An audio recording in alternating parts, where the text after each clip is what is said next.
안녕하세요. LJ 코인뉴스의 LJ입니다. 오늘은 8월 1일에 코인데스크에서 톰리가 했던 인터뷰를 공유합니다.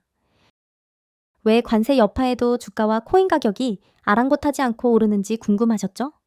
전 이 인터뷰를 듣고 나니 관세발 거시경제 불안에 대한 우려가 없어졌어요. 톰리의 인터뷰 함께 보시죠. I want to go back to our last interview. You made a prediction, $4,000 ETH by the end of July. Here we are at the end of the July. I'm going to give you the win. We're under $200 away from that prediction. Talk to me a little bit about what needs to happen for us to get there.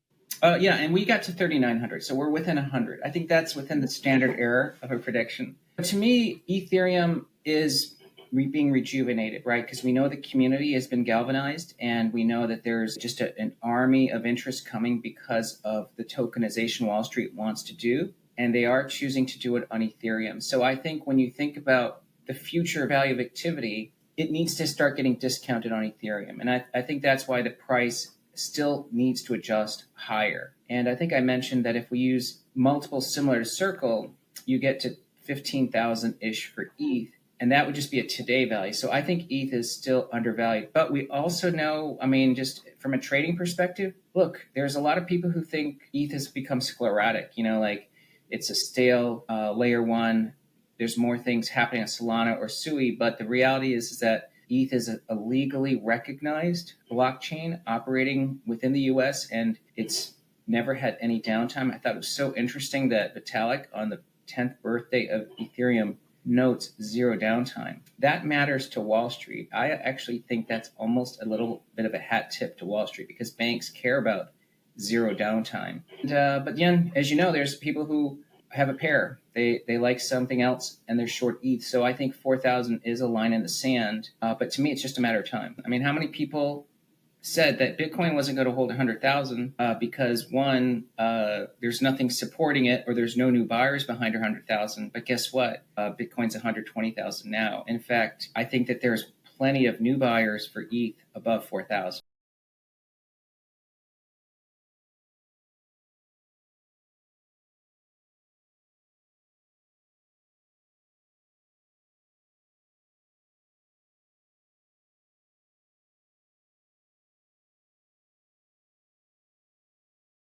Was reading an article that quoted you recently, had you describing the recent market rebound as the most hated V-shaped bounce in history. Can you just unpack that a little bit for me? I think every bounce since COVID has been a hated bounce. This rally, because stocks tanked because of tariff Armageddon. And we have to keep in mind that if you look at political donations or political affiliations, 60% of professional stock investors voted for not President Trump. They voted for someone else. And that means that the stock market does not believe the Trump agenda. And that's why when stocks fell in April and we talked about a waterfall decline, having symmetric bounces unless there's a recession, it was met with skepticism because the pushback was the Fed is not going to unleash liquidity. So there's no way you're going to get a V-shaped bounce. Well, we got a V-shaped bounce. So I think that has made this the most hated rally. And that's why, of course, once we broke to new highs, stocks have been levitating, and there's still a lot of cash on the sidelines. That whole analog applies to Ethereum, by the way.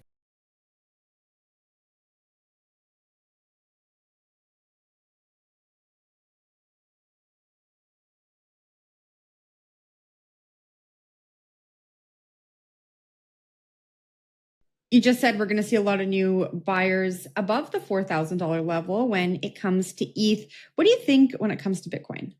Yeah, I think Bitcoin has now become accepted enough that it's part of people's steady buying. I think there's plenty of now traditional finance investors stacking Bitcoin, and they're buying it every month. And I think that's why it's holding steady here. And to me, for Bitcoin really to make its next quantum move, I do think it's dependent on global liquidity. And so the Fed, as you know, is on hold. But if their next move is to hike, then the entire stock market really is going to have to fight through that. It won't necessarily decline, but it has to fight that. And the Fed argument there would be, well, the economy is so healthy, I should be raising rates. But the reality is, at this point in the cycle, the Fed should be easing. It's a question of when. And if they begin easing in the fall, then I think that's going to coincide with Bitcoin making a step function higher. And I still think 200 to 250,000 is possible.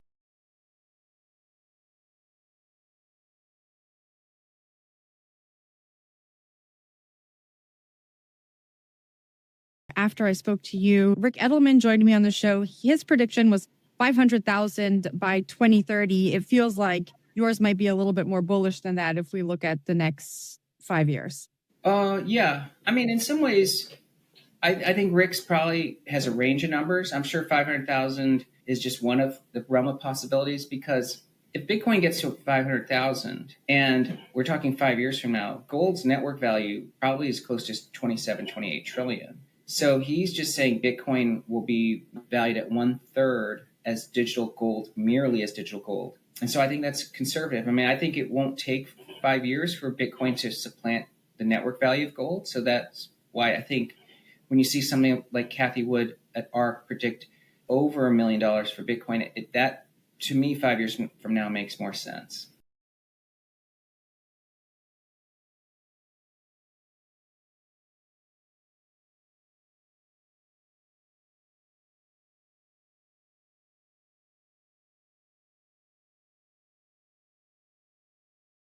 All right. And Tom, the last thing I want to hit with you, we're starting to see some of those Q2 earnings reports coming in.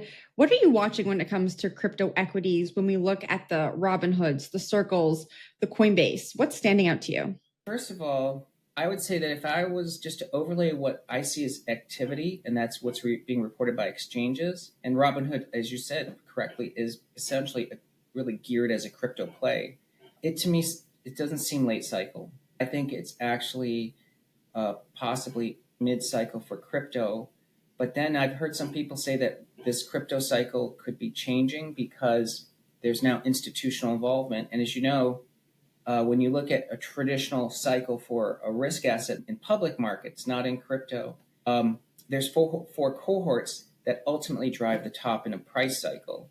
You know, it's retail, it's high net worth, it's institutions, and then it's family offices. And until all four cohorts are really all in on a sector, you never see a peak. And that's excluding the global aspect of crypto. So to me, I think that there's been robust results reported, but I think to me, especially when I look at the sponsorship and ownership of equities like Coinbase or Robinhood, it still doesn't feel late cycle.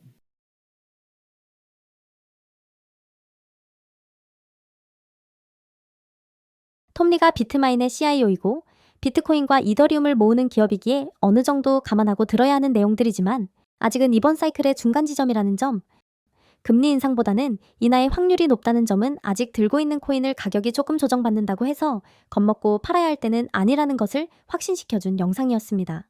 오늘 영상 도움되셨다면 구독, 좋아요 하시고 다음에도 좋은 해외 영상으로 찾아뵙겠습니다.